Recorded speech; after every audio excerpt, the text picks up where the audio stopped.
Hello and welcome to Joy of Books with me, Miss Joy. Today's literary offering is Ian McEwan's book, On Chesil Beach.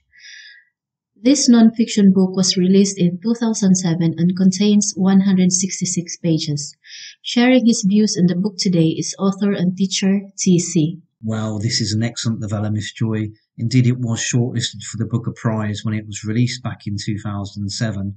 On the surface, the story shouldn't be that appealing. This idea of a young married couple's wedding night doesn't really sound like something everybody would choose to read, put it that way. However, it's a testimony to the incredible writing style of Ian McEwan that we are gripped with each word on each page. The novel is set in July 1962 and it features the newlyweds Edward Mayhew and Florence Ponting, a couple both in their early 20s and both from different backgrounds. So you have Edward, the more rugged, if you like, but educated male, and he's from a working class family. His father is in a rural farming industry. His mother had brain damage, suffered when a train carriage door opened too early and struck her. I don't think you'll find many novels with that as a device, but there you go. Marks for originality for Ian McEwan.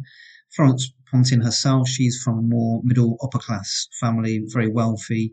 So you can see that in terms of their backgrounds, they're quite far apart. And in terms of their personalities, they are different as well. Edward's the more rash person. He is more sexually motivated, perhaps, although he has this kind of fear of premature ejaculation, which is really haunting him on this wedding night. And Florence, she is terrified of any sort of sexual intimacy. We're not really led to understand why. The reader could perhaps intimate that it could be because she was perhaps sexually abused by her father, but that's certainly not something that's stated explicitly. She is a violinist. That's her goal in life, to be a violinist in a string quartet. Edward himself is more on a historian bent, and he's into teaching and so forth. So that's the characters, and it's all set around this very, very awkward wedding night in this hotel which overlooks Chesil Beach, a beach down in Dorset on the south coast of England. So we have this situation where they're enjoying their evening meal after the wedding, just the two of them in their hotel room. Even the servers are kind of awkwardly kind of coming in and asking them if they want more food and so forth. And the newlyweds fairly quiet, that kind of giggly excitement, if you like, after the events of the day. And at one point they have this kind of folly of the newlyweds. They have this idea of abandoning the meal completely and just taking a bottle of wine down to the beach and talking. So that's what we've got. In a way, there's lovely innocence about that particular scene, and it's one that certainly is a little uncommon in a lot of literature that we see in the modern age.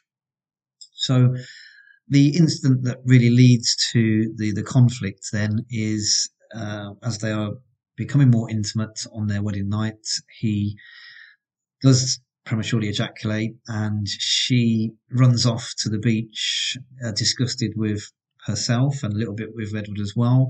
And it's really the way that they cope with this incident on their wedding night. Edward follows her, although not after taking time to get dressed, of course, and to also ruminate on his feelings towards what has just happened. And then follows this reflection of the couple upon not just their upbringing, but also the situation and, of course, their future prospects. So when he does catch up with her on the beach, he accuses her of lying and being a fraud.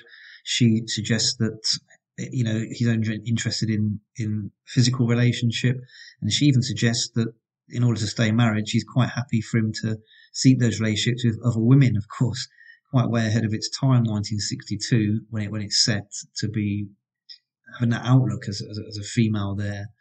It's clear that the couple do love each other, and I think this is where the tension arises really, because there's quite a sadness in that the reader can see that they have strong feelings for each other.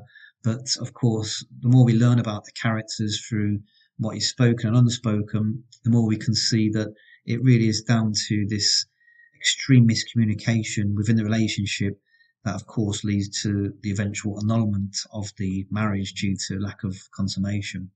McEwan's writing style is exquisite, really. He writes clearly yet eloquently, using a range of vocabulary and dialogue, and there's really no question that it's a lovely book to read.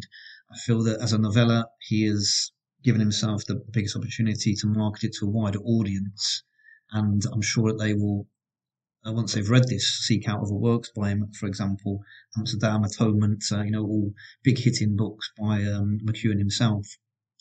In terms of the outcome of the book, quite interesting, really. It's this idea of the miscommunication in the relationship leading to the destruction of the relationship. Of course, Edward, post-marriage, never sought Florence afterwards, but he does concede that she was the only woman that he ever truly loved.